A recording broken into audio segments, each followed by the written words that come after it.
So you have accessed my Akashic Records against my will by lying to whoever your practitioner is. And they know the rules of the game. They know they got to give up something because they went underhanded. They didn't do the research the way they were supposed to before they went to do all the things that they did behind the scenes. And you always got to pay the piper. You got to pay the piper. I am an innocent person that you went and lied to, and the only reason you doing this is because I don't want you. That's the part I don't understand. You claim you don't want me. If you don't want me, why are we going through all of this? Why? Over some money that's not yours? Some money that's not yours. Come on now. That's some bum ass shit if I ever heard of it in my life. That is some real bum shit. What I eat won't make you defecate. You can't walk in my shoes. You forget I protected you while we were together. I know you better than you would ever know yourself. I know that you're a scared little child inside, that you feel insecure, that you don't measure up, and you gotta stay with people that you feel like you have an upper hand on. It ain't never been me. Even when you came back and we kept talking, you got to realize, like, when we met, I had a GED. I was in the streets. I was always smart though, but I was running around doing my own thing, got my little job. I was like, hey, I could rock with this. And I thought you were so brilliant at the time.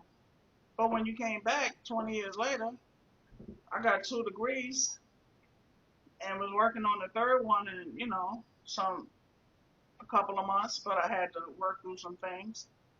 And we got to see the difference. What I thought was so smart and brilliant wasn't.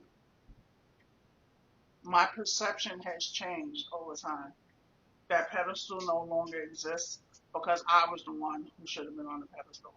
But I didn't believe in myself at the time. And I was looking at what I didn't have instead of what I was and who I am and the things that I do possess. And I just gave into you. Oh yeah, I have this. Oh yeah, yeah, yeah. You never heard no from me. Oh, you want this? Sure. Oh, can I have that? Yeah. For 4 years, you never heard no. You never heard no. And that's your problem because you started believing your own bullcrap. You really thought that you were too good for me and everybody else that you dated. When you should have been grateful to experience the love that I had for you, to experience the pureness. And all I wanted to do was for us to have a decent life. But you couldn't understand it. But I have to realize now that when you don't know what love is and you see it, either you're going to run to it because it's something that you always wanted and you want to experience it, or you're going to run away from it as you did because you're afraid of it. Because you feel like that you don't measure up. I never wanted nothing from you. When I met you, you was a single mother in a domestic violence shelter. I mean, that don't sound like a wonder to me. You was a single mother in a domestic violence shelter, meaning that you had a curfew, meaning that you lived in one room. I've never thrown anything in your face, but sometimes you got to hear the truth. And I never threw nothing in your face. I opened up my heart and my home to you. I gave you what you needed when you moved. I made sure you had the things that you needed. My friends contributed certain things to make sure that you needed. No one has ever talked down to you or about you in your presence or outside of your presence. I treated you like the Queen of Sheba. I treated your son like a little prince. And he's innocent, and I'm not going to bring him into this. But I made a family with you. And now I don't even know the truth. You could have been cheating on me the whole time that we was together. I only know the one time when you got emotional because I know you felt me in your spirit that day because when you was cheating, I felt it.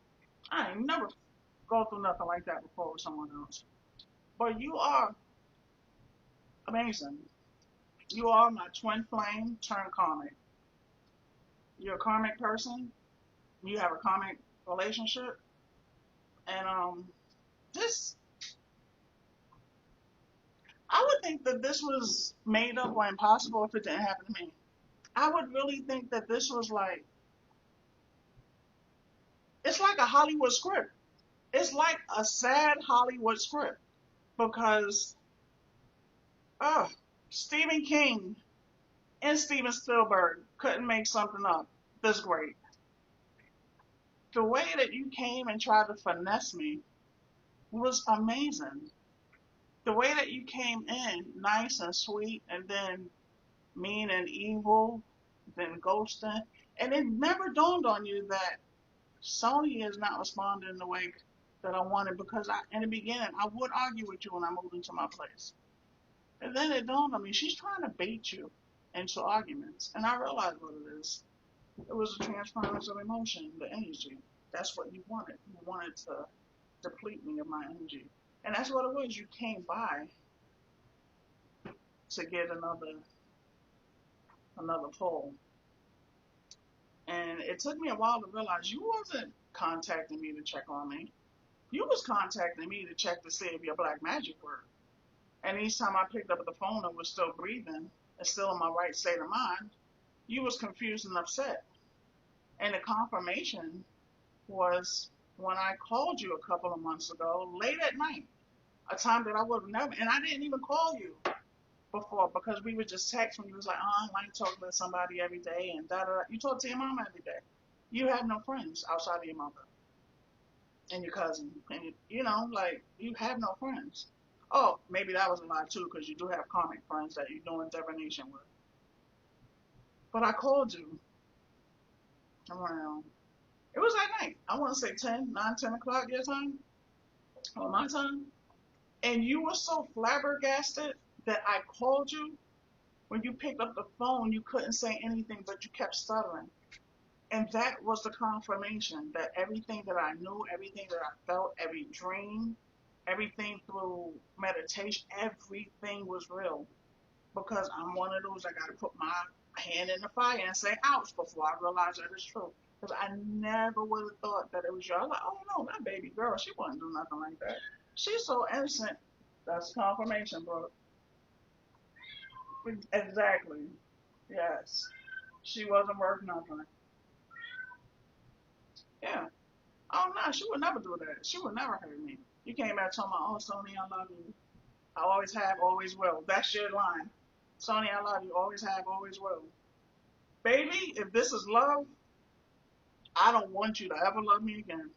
I don't ever want you to love nobody else again. Because if this is love, black magic, going to cemeteries and burying things and all the other stuff that you into, oh gosh, please don't love me. Give your life to Satan because somebody don't want you and you want their money, you want their place, what the heck? You could never be me. I'm a lesbian who was born with a disability. You could never walk in my shoes. Who was born and raised in hurt, pain, and trauma. And that's what you want?